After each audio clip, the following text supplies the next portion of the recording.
Cloudy days in Corralejo are relatively rare and little calls for a long face. On a Canarian wintry day, the more dedicated water lovers still take the plunge, though the slightly cooler temperatures are much nicer for cycling in.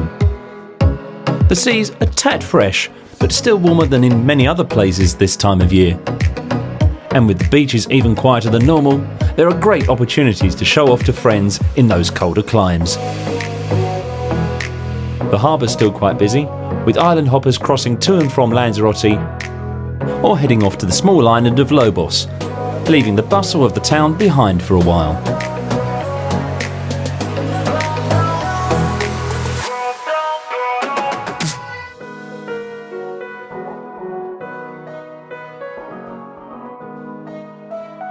In town, as coffee and culture flow fast, Corralejo's character comes out to play.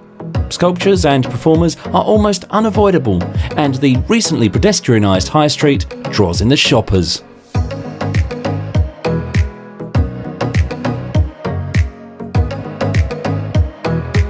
The sun might not always be out, but UV protection is still recommended. You don't need direct sunlight to catch rays, and it's easy to get caught out. Corralejo is Fuerteventura's most northerly port. Its roots as a fishing village are still visible, but it's definitely better known as a holiday hangout these days. And the odd overcast sky can't overshadow its charm.